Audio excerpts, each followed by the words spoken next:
Joining me now is Liz Schrayer, President and CEO of the U.S. Global Leadership Coalition, which advocates for strong U.S. global leadership through development and diplomacy. Ms. Schrayer, thanks so much for being with us. Thanks for having me, Natalie. All right, well, let's talk about this situation. First, why are so many people coming en masse from these countries that make up the Northern Triangle, Honduras, Guatemala, El Salvador? What are the systemic problems in these countries? Such an important question, Natalie. Let me start by saying this is a very dangerous policy to cut aid to Central America.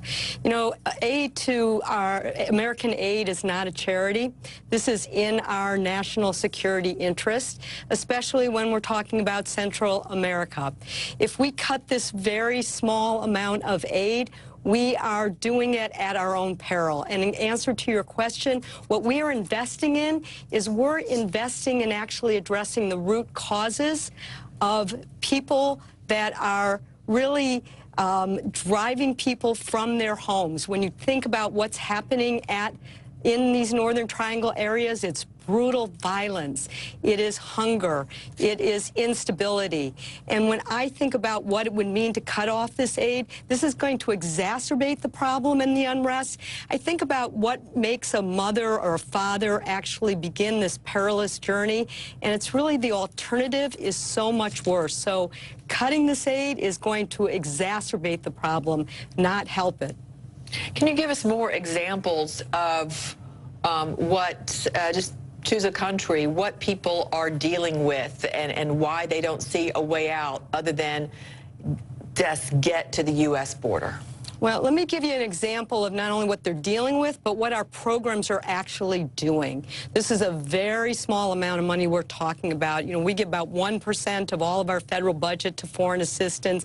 We give to the Central America region 2% of the 1%. We've actually cut it about 20% in the last 2 years. So let me talk about one of the programs about what people are dealing with and how we're addressing it.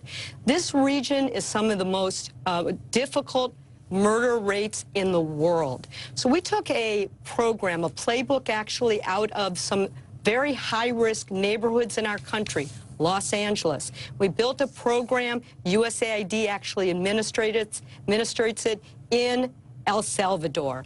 The program addresses actually these homicide rates. What we have found is for every 10 murders, 6 children actually go to our borders.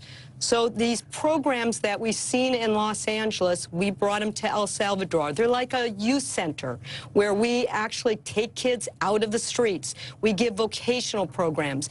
In El Salvador, where these programs exist, the homicide rates dropped 78%. So these are programs that are really making a difference in the region. What about, is there a country that the U.S. has assisted that you saw did turn things around? You know, one of the best examples of success of our foreign assistance programs is in this region, Colombia, Plan Colombia. In the mid-1990s, Colombia was a narco-terrorist country, causing enormous security problems not only for the region, but for our own country. Democrats, Republicans, over multiple administrations got together with defense, our defense programs, our development, and our diplomats. We invested in it. Today, not only is Colombia a great security partner, but they're also an economic powerhouse for us. We export $15 billion to Colombia. We've increased our exports over 400% just in the last decade. Well, we appreciate your insights very much. Liz Schrayer joining us. Thank you, Liz. Thanks for having me, Natalie.